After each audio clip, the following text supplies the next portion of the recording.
Hello everyone and welcome to my channel. My name is Crown and today we are going to have some more stories that I hope that you will enjoy. But before we start, it would be so much appreciated if you would subscribe to the channel, like the video if you enjoyed it, and maybe leave a comment down below. These simple clicks would mean a lot to the future of this channel and really reward the effort that I put in every day. And now, without further ado, let's go! Years ago, I worked at a pain clinic and we had to call the police maybe once every 2 months for enraged patients. Back then, laws regarding opioid prescriptions were much more lax than they are now. We had a chain of clinics owned by one doctor.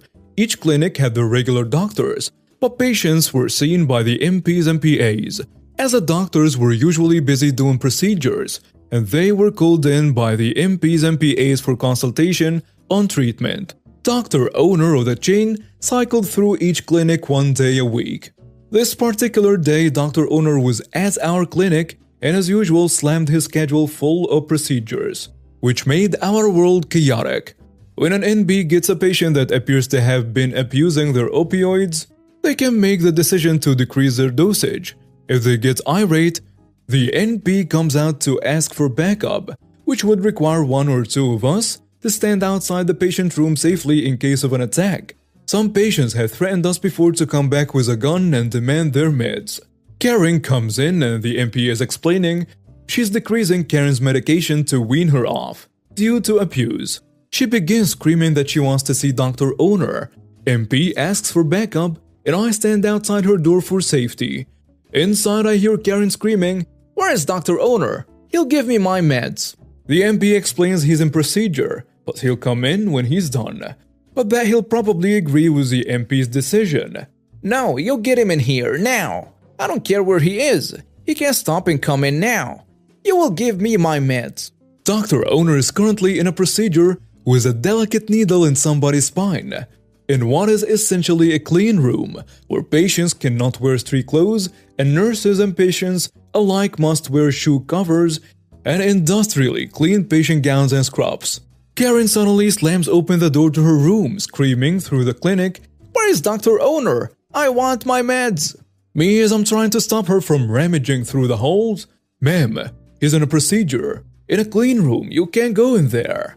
"I don't care where he is. Get him here right now. He'll give me my meds." She finds a back door to the procedure section of the clinic, which has a coded door handle so only employees can open it. She's wrenching and pulling on the door to get it open, while we are explaining he cannot stop the procedure until it's done. Finally, she stops, defeated, and marches back to her room to wait for the doctor alone. At this point, the MP has requested the police be called. Fun note, this was near the end of my shift, and my then boyfriend had my car to take it to the shop for me and was picking me up after work. Protocol is when waiting for emergency services, one person is posted at each entrance of the building because we never know where they will pull in from. I'm posted at the back near employee parking. I stand by the open door, where I see my boyfriend parked in my car outside. I wave and hold up my finger to say, "It'll be just a moment." The police roll up and my boyfriend gives me a very concerned look. I wave again, hold up my finger again and escort police inside through the back entrance, so waiting patients do not see police strolling through the lobby. They detain the screaming angry Karen and escort her off the property. She was promptly discharged from our clinic for misconduct and narcotic abuse. About 10 years ago, I was a sergeant in a US Army stationed in Fort Sill, Oklahoma. I had previously injured my back during my time in Iraq and as a result, I was able to do much less cardio, in turn gaining weight. If you know the regulations, then you know that a physical injury is not a valid reason to be overweight in the army, so obviously they started Chapter, a non-disciplinary charge paperwork.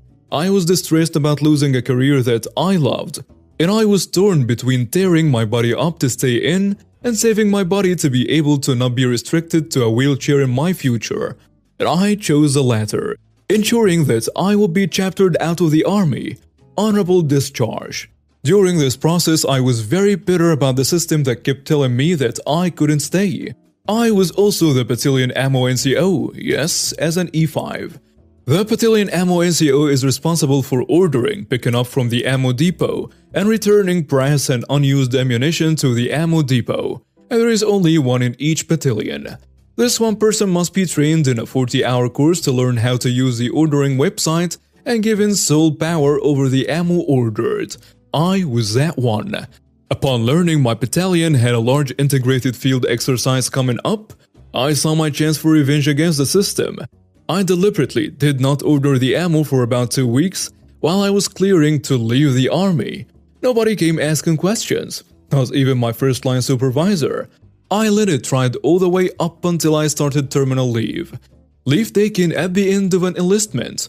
Soldier does not return to duty when the leave ends. I was back home in New York when one day I got a call from my boss. This was it. He said the sergeant major came to him and noticed I hadn't ordered any ammo for this training exercise. I confirmed. Supervisor then asked if I could get online and order from home. I told him I need to be on the government network to do so, and the closest base was 4 hours away from me. And not only that, my access to the ordering website had been revoked. This battalion exercise had been planned and coordinated with other units months in advance. Needless to say, the ammo did not get ordered, and this huge field exercise did not happen. After months and months of planning and sourcing equipment, now there was a 3-week hole in the schedule. Not sure how many reading this understand the significance of this, but it's not good. I never heard about what happened because I was long gone, but I know it couldn't have been good, and I'm sure there were some opportunists there who couldn't wait to dirtbag my name.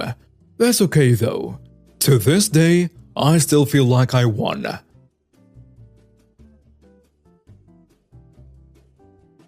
Hello. For context, I'm too autistic, but I have gotten therapy for social skills, but other things can still trigger an episode.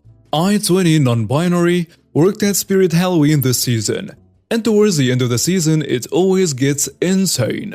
So one day, our store gets entirely trashed due to short staffing issues. The next day, we all collectively agree as staff that we are to ask customers to pick up after themselves if caught messing something up. Now, obviously, we cannot catch absolutely everyone, but for the most part, I was pretty much on everyone in my section. Now, cue the mom, her 4 kids, and them running around. She's on the phone, not paying attention to them, and the son she claims is autistic is messing with our pigs, pulling them out the wall. I catch him, and as he runs to leave them on the floor, I stop him and ask him nicely but sternly to pick them up and put them back. He does, but tries to put it back in the wall and fails. I just ask them to bring them to me since it's a little difficult to stick them back in. Cue the mom rushing over, snatching the pigs out of his hand and giving them to me. He's autistic, he doesn't know any better. Then yanking him away and walking off. All of this happened in a span of a minute. In my head, I'm startled because A. I didn't see her coming since I was just around the corner. B. What does him being autistic have anything to do with cleaning up after himself? And C. Even if that's a defining factor, he looked to be around 12 or 14 years old. He should have known better to clean up after himself regardless. So I replace the bags and go tell my manager what happened, and she says alright, if I get a complaint don't worry about it. This was all towards the end of my shift, so I was gone before the lady checked out. My manager calls me about 30 minutes after I'm off to tell me that the lady had indeed complained and demanded that she get a refund for incompetent employees. My manager rolled her eyes and didn't give her one after having my back. She asked why she wasn't paying more attention to her kids if she knew she had to be in a busy costume store this close to Halloween with a special needs son. The lady was quiet after that and left grumbling. I love that manager. She was a you mess with the bull, you get the horns kind of person. And that's something I really appreciated. I work for a major ISP in sales/customer service. If you live in the US, you'll probably use this company or have definitely heard of it and how bad it is. I try my best to be helpful and as knowledgeable as possible to help people, and I'm always friendly to my customers. Often I got out of my way to help people and have even taken time on my days off, following up with higher-ups in the company making sure issues get resolved quickly and properly. People suck. I see it every day. I get people who are justifiably upset at the company and not me, so I try my best to help. Some people do not understand I am not the company. I'm just some guy who works there, trying my best for a crappy day. When people come to me and from the jump are nasty, belligerent, insulting me, or just straight up screaming at me, they are going to think they got helped when I sure as hell didn't help them at all. I had a customer come in, throw a modem on the floor as hard as possible, and scream at me because customer service said he had to return his rented modem in person since he didn't want to chip it.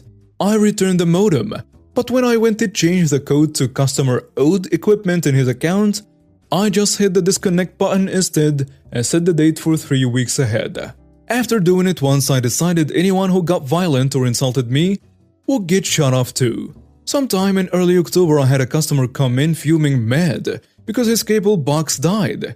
It was old, maybe from 2004 or 5, so understandably it needed to be replaced. I got him a new box, answered his questions about setup, and sent him home after I explained it contained the new features, streaming capabilities, and even a remote you can talk to.